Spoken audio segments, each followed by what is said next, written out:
Hello class, discount.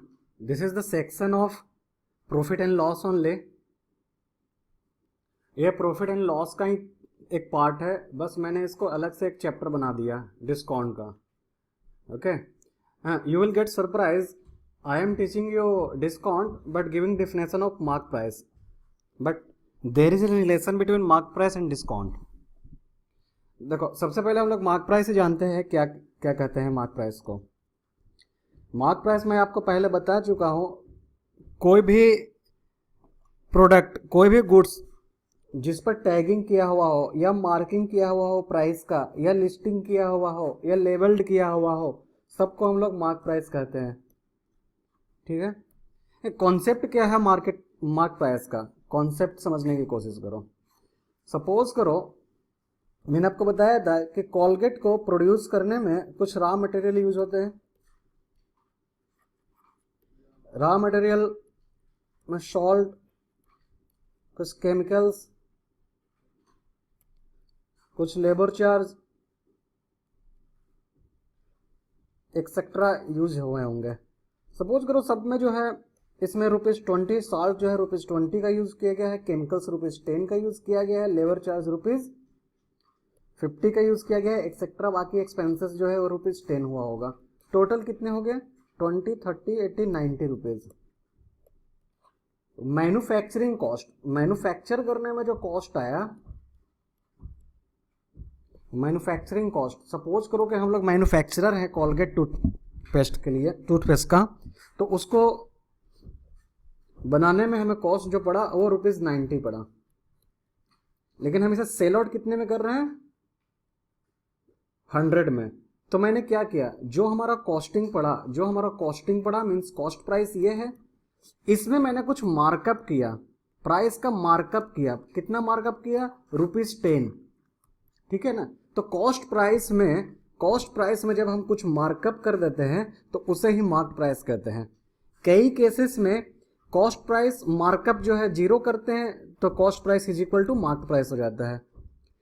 हाँ, हम suppose कर सकते हैं ऐसा कि हमें प्रॉफिट नहीं चाहिए, हमें जितने में बनाया उतने में ही सेल आउट करना है, तो हमारा mark price is equal to cost price हो जाएगा. लेकिन अभी का केस क्या है? अभी जो है cost price is not equal to mark price. Mark price, cost price है 90, मार्क प्राइस है 100. ठीक है. अगर इसी मार्क प्राइस को हम लोग परसेंटेज में शो करना चाहें तो percentage markup on CP, markup percentage, markup जो है हमेशा कितने परसेंट हम लोगों ने इंक्रीज किया कॉस्ट प्राइस पे. ठीक है. तो वही दिया हुआ है इसमें. ट्रेडर और businessman while selling goods add a certain percentage on cost price.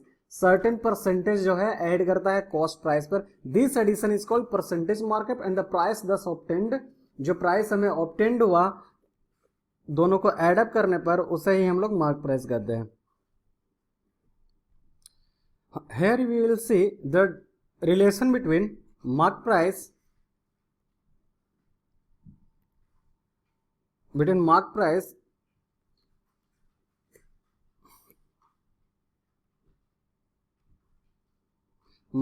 And discount के बीच में रिलेशन. जैसे मैंने बताया था ना कि मैं चैप्टर तो पढ़ा रहा हूँ डिस्काउंट, लेकिन बताया गया मार्क प्राइस. तो क्या बोला था मैंने कि there is a relation between discount and mark price. वही रिलेशन हम लोग यहाँ पर देखेंगे. हम लोग पहले जान चुके हैं कि प्रॉफिट किसे कहते हैं. प्रॉफिट कब होता है? जब selling price is greater than cost price. और प्रॉफिट कितने के बराबर होता है? तो एसपी माइनस सीपी. तो एसपी इज इक्वल टू क्या होगा? Profit plus CP. ठीक है. जब प्रॉफिट टर्म यूज हुआ हो, सीपी टर्म यूज हुआ हो, तो सेलिंग प्राइस इस तरह से निकालते हैं. लेकिन जब टर्म यूज हुआ होगा मार्कअप, कॉस्ट प्राइस का जगह पर मार्कअप यूज किया गया है, प्रॉफिट का जगह पर डिस्काउंट यूज किया गया है, तो selling price is equal to क्या हो जाएगा? Selling price is equal to जो हमारा मार्क्ड प्राइस है माइनस डिस्काउंट, वो हमारा सेलिंग प्राइस होगा. हाँ, सीधी सी बात है भाई. जब कोलगेट जो है यूज किया गया है ₹100 में, ये मार्कअप है. डिस्काउंट दिया ₹20 का, यानी कि सेल कितने का हुआ? 80 का, तो क्या किया, markup minus discount, markup minus discount किए, वो हमारा सेलिंग प्राइस हो गया। उसी को ये फॉर्मूला में हम लोगों ने यहाँ पर डिनोट किया है। एक चीज आप हमेशा याद रखना, डिस्काउंट जो है ना always given on marked price only. Discount हमेशा मार्क्ड प्राइस पे ही दिया हुआ होता है। देखो स्टार्टिंग में मैंने क्या बोला था कि ये कॉलगेट है, इसका मार्किंग प्राइस किया हुआ है 100, ये है हमारा mark price, but cost price हमारा कितना था, कॉस्ट प्राइस था ₹90। तो हमें जब डिस्काउंट देना है ₹10 का, तो हम किस पे देंगे, इस मार्क प्राइस पे या कॉस्ट प्राइस पे। अगर हम लोग मार्क प्राइस का बात करें तो ₹100, डिस्काउंट 10, सेलिंग प्राइस 90। तो डिस्काउंट जब भी देंगे ना तो हम लोग मार्कअप प्राइस पे ही देंगे, मार्कअप प्राइस पे ही डिस्काउंट करेंगे -10 का। ऐसा नहीं कर सकते कि कॉस्ट प्राइस इज 90, हम लोगों ने डिस्काउंट दिया -10 का तो ये 80, ये हम लोग कभी नहीं देंगे।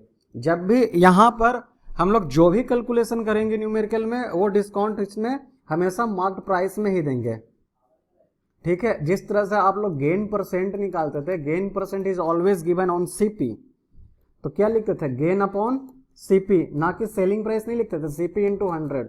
उसी तरह से discount percent is always equal to discount, जो हम लोग कैलकुलेट परसेंटेज में करना रहता है वो तो न्यूमरेटर में आता ही है, डिस्काउंट अपॉन मार्क्ड प्राइस।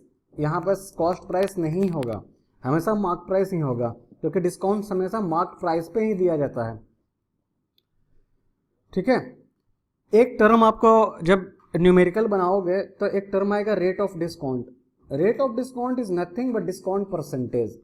दोनों रेट ऑफ डिस्काउंट और डिस्काउंट परसेंटेज दोनों एक ही चीज है, बस टर्मिनोलॉजी अलग अलग है।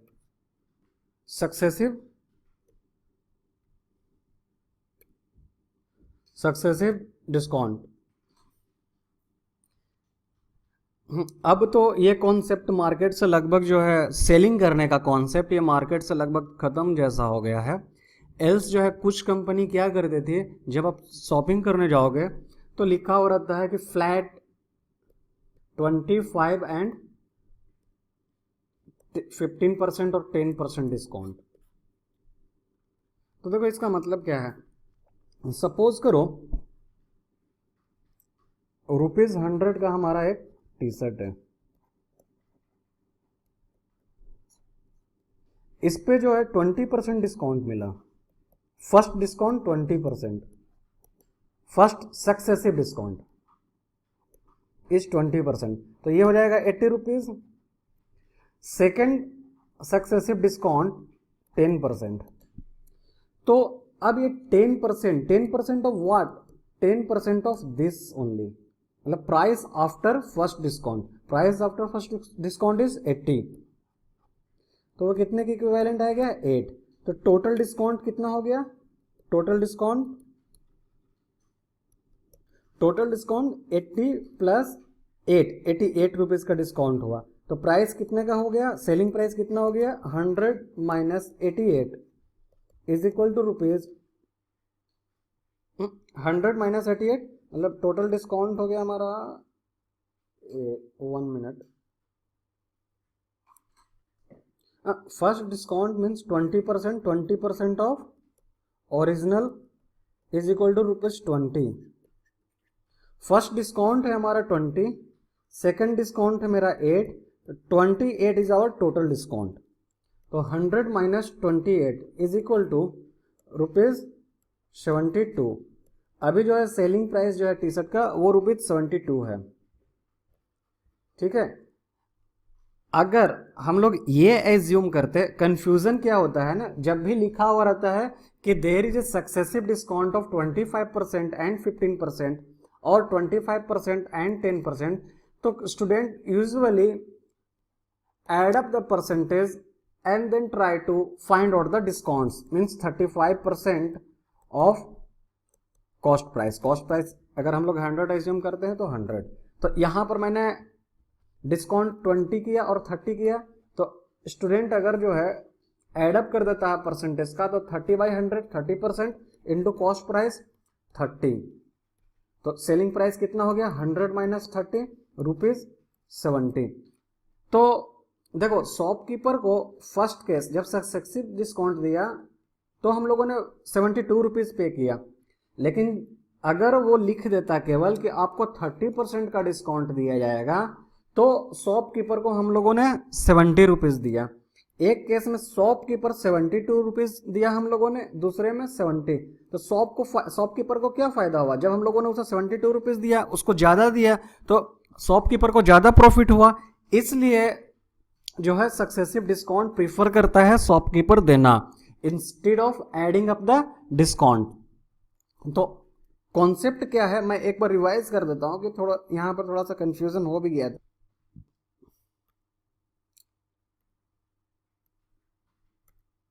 हाँ, तो मैंने इसमें बताया था कि क्या कॉन्सेप्ट है, सक्सेसिव डिस्काउंट क्यों शॉपकीपर देता है। क्योंकि शॉपकीपर को जो है पैसा हम लोग ज़्यादा पे करते हैं। 72 रुपीज़ हम लोगों ने पे किया, अगर दोनों को एडअप करते हैं 20% और 10%, तो शॉपकीपर को हम लोग 70 रुपया ही देते हैं। तो एक में शॉपकीपर के पास 72 रुपीज़ आया, एक को शॉपकीपर को 70 रुपया आया। तो शॉपकीपर के लिए तो अच्छा यही है ना कि ज़्यादा पैसा आया उसके पास, इसलिए उन्होंने क्या किया कि सक्सेसिव डिस्काउंट दिया। ठीक है, तो सक्सेसिव डिस्काउंट कहने का मतलब क्या है? अगर दो सक्सेसिव डिस्काउंट दिया गया है तो उसे हम लोग पढ़ सकते हैं, we say that successive discount of 25% and 15% are given. ऐसा नहीं है कि डिस्काउंट तो मिल ही रहा है सर, तो क्यों ना दोनों को एडअप करके 40% निकाल दें। तो देखो 40% अगर निकालोगे तो क्या आएगा? सपोज करो जो कॉस्ट प्राइस है, मार्केट प्राइस है वो है ₹100। ठीक है, अगर हम 40% डिस्काउंट दिया, डिस्काउंट 40%, तो क्या आएगा? 40/100 into 100 is equal to 40 rupees. It means selling price क्या हो जाएगा? 100 minus 40 is equal to ₹60। Note it down, this is ₹60। अब जो है, अब क्या करेंगे? अब सक्सेसिव डिस्काउंट का जो है कॉन्सेप्ट यहां पर यूज करते हैं। सक्सेसिव डिस्काउंट का कॉन्सेप्ट यूज करने के बाद first discount is 25%, 25/100 upon into mark price. Discount is always given on mark price. Mark price कितना है? 100। तो अभी ₹25 का डिस्काउंट दिया। फिर सेकंड डिस्काउंट जो है, सेकंड डिस्काउंट देखो, सेकंड डिस्काउंट किस पे देंगे? मार्क प्राइस, इस प्राइस पे, या फिर हमारा जो प्राइस आया है after discount given we have ₹75।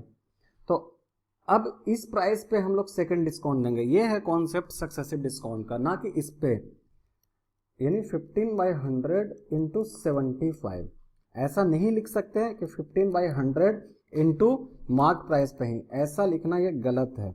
हम लोग जब भी देंगे तो ये जो ऑब्टेंड हुआ अभी फर्स्ट डिस्काउंट देने के बाद जो सेलिंग प्राइस ऑब्टेंड हुआ उस पर देंगे। तो हमारे पास कितना आ जाएगा? 5, 3, 20, 5, 4, 15, ऑलमोस्ट 45/4। तो इस तरह का कॉन्सेप्ट है यहाँ पर। ये 15% लिया है तो कैलकुलेशन थोड़ा सा टफ हो रहा, बाकी कॉन्सेप्ट तो आपको समझ में आ गया। मैंने आपको 20% एंड 10% का केस लेकर आपको बता दिया है। अब यहाँ पे एक टर्म आता है लिस्ट प्राइस। आप अगर होटल में जाते हो तो एक मेनू प्रोवाइड किया हुआ था, उसमें प्राइस की लिस्टिंग की हुई होती है। प्राइस की लिस्टिंग की हुई है, इडली 2 पीस 70 रुपीज़, इस तरह से मसाला डोसा, पराठा, उत्पम, टोस्ट, इस तरह से लिस्टिंग की होती है। जो मेनू में लिस्टेड प्राइस है उसी को लिस्ट प्राइस कहते हैं। जो मेनू में लिस्टेड प्राइस है दैट इज लिस्ट प्राइस। जो पैकेट में मार्क्ड किया हुआ है marked price. Concept marked price का क्या है कि कॉस्ट प्राइस में हम लोग कुछ मार्कअप करते हैं प्राइस को, तो वो मार्क्ड प्राइस हो जाता है। तो क्वेश्चंस जो है जो कवर अप करेंगे हम लोग, वो टाइप 0 में बेसिक क्वेश्चन को रखा है मैंने, फिर टाइप 1, टाइप 2, टाइप 3 में इतने तरह के क्वेश्चंस को कवर अप किया गया है। ठीक है, इस सारे क्वेश्चंस को, सारे टाइप्स में से एक या दो क्वेश्चंस को मैं अभी थ्योरी में सोल्व आउट करूंगा। फिर आप क्वेश्चन को डाउनलोड करना, क्वेश्चन बनाने का कोशिश करना, और मैं उस क्वेश्चंस का भी वीडियो सॉल्यूशन आपको प्रोवाइड करूंगा। क्वेश्चन बनाते समय कभी आपको कॉस्ट प्राइस जो है एज्यूम करना पड़ सकता है। आप let cost price is equal to ₹X और let cost price is equal to ₹100। अब x को एज रखना ज़्यादा अच्छा रहेगा या फिर 100? देखो, जो मेरा अभी तक का एक्सपीरियंस है, जब भी आपको डिस्काउंट चैप्टर और मार्क प्राइस का केस है, मार्क प्राइस एंड डिस्काउंट का केस है, तो मेरा यही एक्सपीरियंस रहा है कि आप जब भी कॉस्ट प्राइस एज्यूम करना हो तो 100 एज्यूम करना। इससे कैलकुलेशंस जो है वो हमारा बहुत इजी होता है। ठीक है, अगर cost price is equal to x assume करोगे तो कैलकुलेशन आपका टफ हो जाएगा। जैसे एग्जांपल समझो, अगर हम लोगों ने कॉस्ट प्राइस रखा 100, सेलिंग प्राइस रखा 125, तो गेन कितना हुआ 25 का, गेन परसेंट भी क्या हुआ 25%। कुछ कैलकुलेशन करने की जरूरत नहीं है। ठीक है, देखो गेन परसेंट के बस माइनस कर दो, जो आया वो हमारा गेन भी हो गया, परसेंटेज लगा दो, गेन परसेंट हो गया। Gain percent is equal to क्या होता है, gain upon cost price into 100। Gain is equal to selling price minus cost price is equal to 25। Cost price is 100 into 100, gain percent is equal to 25%। Gain is equal to क्या होता है, SP minus CP. SP is 125, CP is 100 is equal to ₹25। तो इस तरह से calculation हमारा easy होता है। अगर यही रहता है 100x और 125x, तो आपको कैलकुलेशन करने में थोड़ा सा टफ हो जाता है। ठीक है, तो अब हम लोग जो है सारे टाइप्स के क्वेश्चन को सॉल्व आउट करते हैं।